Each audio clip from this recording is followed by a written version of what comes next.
My name is Zach Gardner. I'm the chief architect at Keyhole Software. And a few months ago, I set out on a little bit of a journey, a little bit of a quest.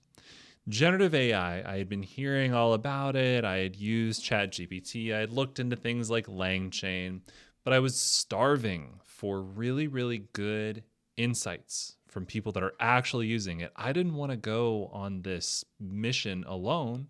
I wanted to go on it with people that have been thinking about it longer than I have, that are actually using it, that have better insights than what I, as a dilettante, could ever come up with. Well, the good news is that I scoured the internet and I found a few people that were crazy enough to agree to come onto this videocast.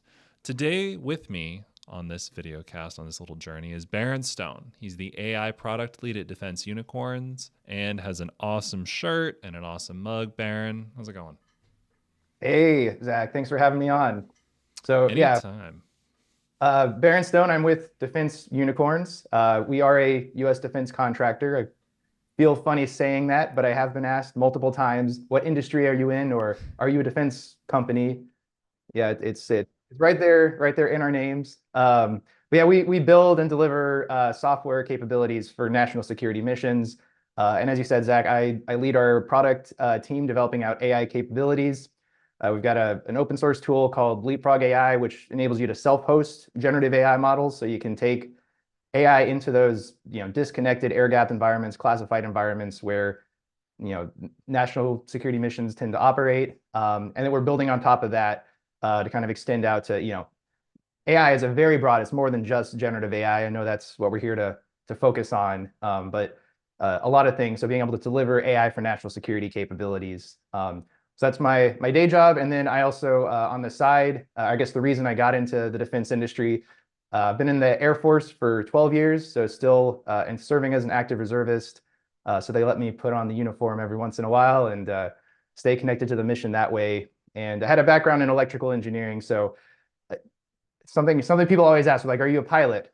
No, I've got 12 years in the Air Force. I've never actually flown on a military aircraft. As an engineer, it's the office is our battlefield.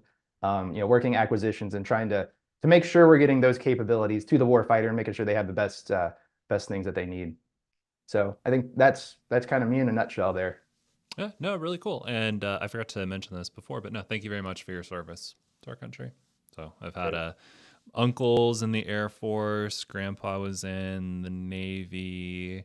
I think one of them was, if I remember right. So a special place in my heart for those that Cool. serve. So to before we begin, before we get too much into the weeds, always good to have a disclaimer. All the views and opinions expressed in this program are the views and opinions of the participants and do not reflect their employer or any trade organizations or branches of the military that they are affiliated with. I think that covers all the bases. This is two people. We're just talking. We happen to be recording what we do. Yeah, if you don't like something I say, well, blame me. Yeah. It's coming from here.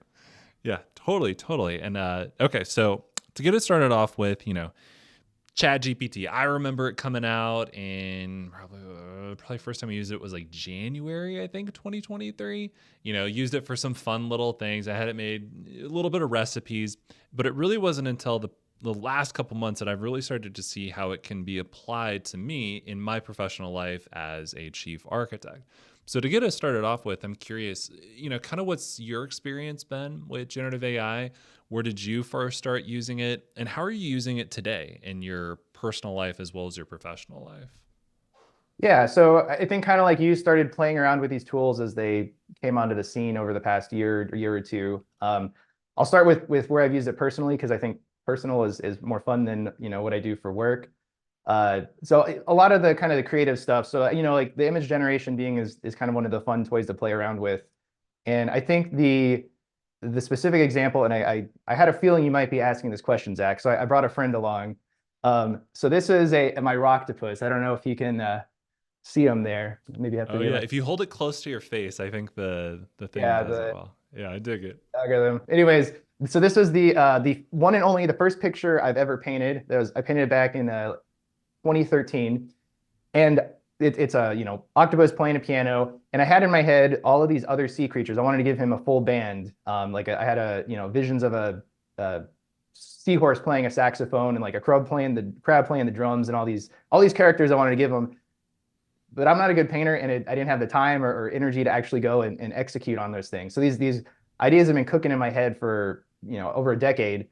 And it was about a year ago when Bing made their image creator available for free online.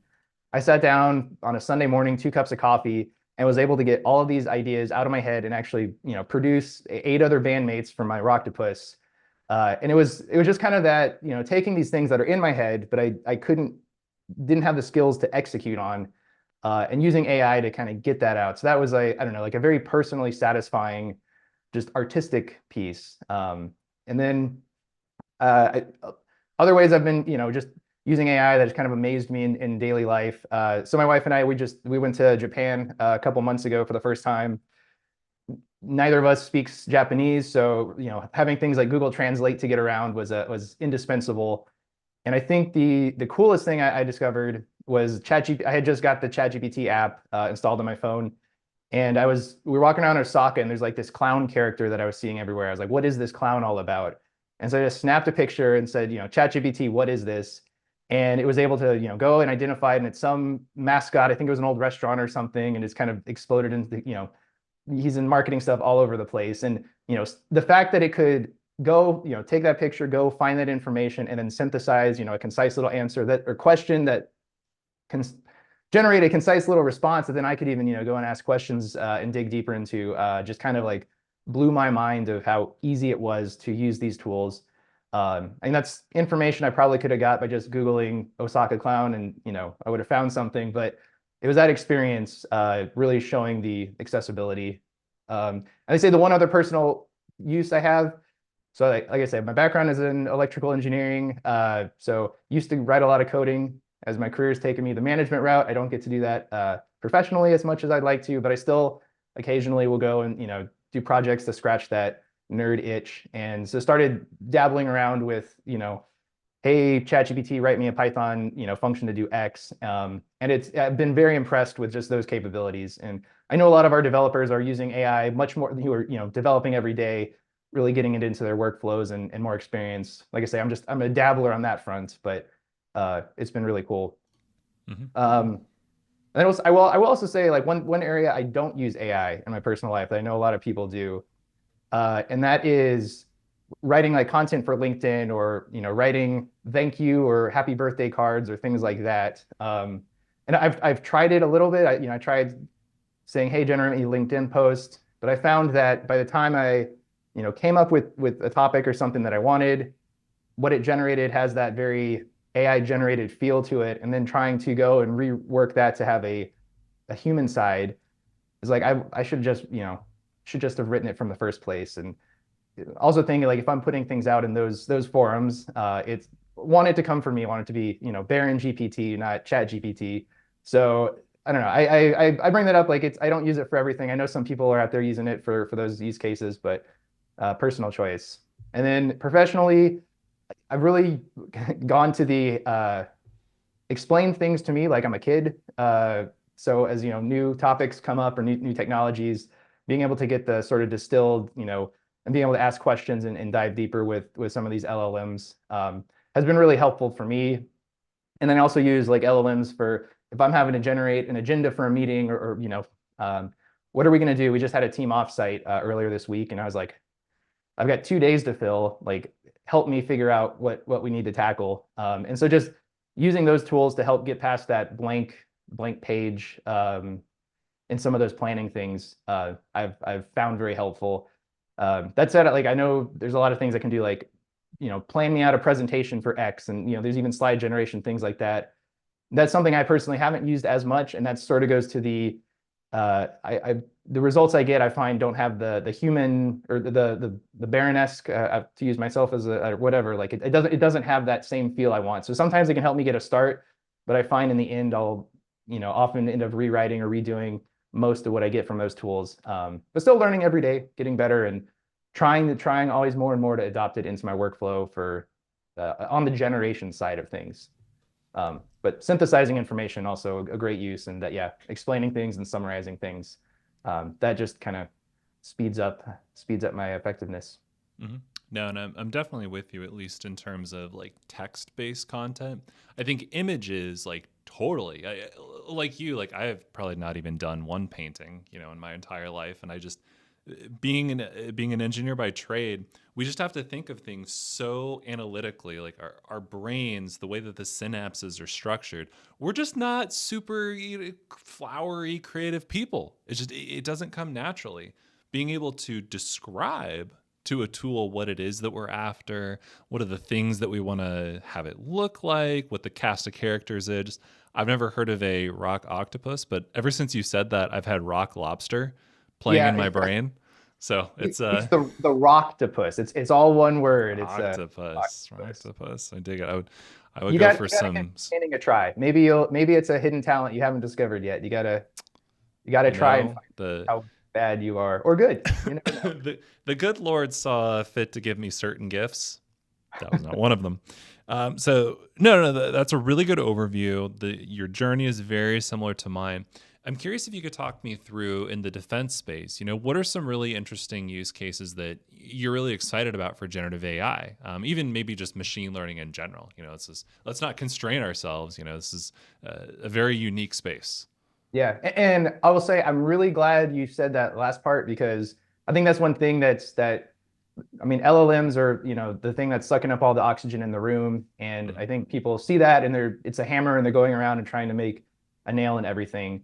And AI is so much more than that. And in fact, like classification, right? Like there's a lot of times where it's just, hey, there's these sensors are detecting these things and I need to know what is it or, mm, analyze like what's going on out here. And that's not necessarily a generative AI, but mm, certainly machine learning and other AI. And even then, I think it's important to instead of looking, we've got these tools and capabilities, so we can look for areas where we can improve things with those. But it's also important to be starting from use cases and workflows and working backwards to figuring out not just what is the AI solution here, but what is the technology that'll improve this and make this better. And that might just be good old fashioned, automation, basic expert algorithms, or just statistics, right? Like we got a whole broad toolkit of things we can do to improve stuff. AI is just one of those, and so yeah, I guess broadly there, glad to hear that recognition. I think within DoD, like AI, really see it as a tool that can accelerate decision making. So it helps you can get information to decision makers and get that decision faster. It's something called the decision advantage. So being able to decide and move faster than your adversary. And so that's the kind of the broadly speaking place that I see AI, playing a role. So that could be, synthesizing information from tons of locations, doing analysis and presenting results. Specifically in Gen AI, I think one of the use cases and sort of where I think the tools are at today that is really valuable is in the ability to do like transcription, so taking audio and turn that into text, potentially do translation along the way, and then also summarize that. And so an example, if there's a conflict going on in the world, we've got operations happening. There's lots of meetings happening throughout the day as all these different commanders are over video chat or whatever, having these, what's going on, what are we doing next? Humans talking to humans, making a plan. And that's information that needs to be quickly synthesized and then communicated out to the force. And it's very timely, right? Like the things are moving fast. And so that's where being able to, as humans are communicating, verbally, bring that into, transcribe that and then, summarize that down into, whatever format. Military has lots of specific reporting type formats, but being able to push that out very quickly, whereas that's something traditionally would be a very manual process. You'd have somebody, sitting there manually transcribing meeting notes and, summarizing that. And by the time the human can do that, maybe that information is stale. It also means that that person is not doing something else more productive or, something else they could do. They're just very manual process. So I say that as a specific use case of just, getting information out faster and synthesizing it. I had another one and it's just went poof. So That's I find that didn't used to happen to me until either I was on a recording or after my first kid. I don't know what it is. It's just like being a parent. you just have like these little like pieces of your brain that just, just like Yeah. fly off It was the into. best idea. It was, Yeah. yeah, it was the other use case was just really, really spot on. Yeah, no. So Um, in terms of defense unicorns, do you all have any like open source products people can check out for this, other than Zarf, for the nerdy of those that already know that? Yeah, so we've got a couple of different open source projects that we build and maintain with the community. So you mentioned Zarf, so I'll just kind of maybe run down the list real quick. Yeah, Zarf yeah. is a tool for packaging and deploying software into air-gapped environments. So if you're thinking like web cloud native applications, those often being cloud native expect to have internet connectivity. When you put them in places without internet connectivity, things tend to break. So Zarf is a tool for getting all those dependencies and you know it solves one piece of this kind of whole software delivery puzzle. We have another tool called Pepper, which does some Kubernetes stuff that I will not even try to explain. I think I've heard the term admission controller, and I'm sure the engineers will tell me I'm wrong, but that's, helps with integrating in applications into kind of our baseline tech stack. And then we have another tool called Lula, which helps with continuous monitoring for compliance. And then Leapfrog AI, which is the AI one, right there in the name. And that was what I mentioned earlier for being able to self-host generative AI models in these disconnected environments. If you're operating in a classified or any not even necessarily classified, but just defense information, you can't necessarily go and send that off to ChatGPT or wherever those servers reside. A lot of these cloud-based services, you can't touch. And so this is your ability to go and recreate those capabilities locally wherever your data is. So don't go to the AI, bring the AI to you. Hmm. No, and in my research for this, I've definitely gotten a better appreciation about how just fundamentally different the defense sector is in terms of the requirements to deploy. I mean, you talk about like the authorization to deploy, like the ATOs. It's just I've been through change review boards before, but ATOs are sort of a next level beyond that. You have just the environment and where it's going to be deployed. I mean, if you're going to deploy software on a ship in the Mediterranean Ocean, the operator may only have a 3 by 3 square area to be able to use the software in. So it has to be easy to use, it has to be user friendly, but also it has to be air gapped, like what you were saying, which is in terms of what we normally do for web-based software, it's just so foreign to think of that as a requirement that I would have to even consider from day one. Yeah. So I'm curious, like, what are some of the other impediments that you've seen? Any barriers to entry in terms of just generative AI or machine learning in general adoption in the defense space? Yeah. So I think it was a saying, I don't know if I picked it up or how I got it. But during the time in the Air Force, like trying to bring any new capability, to the fight, I would say that the technology is easy. It's the people that are hard.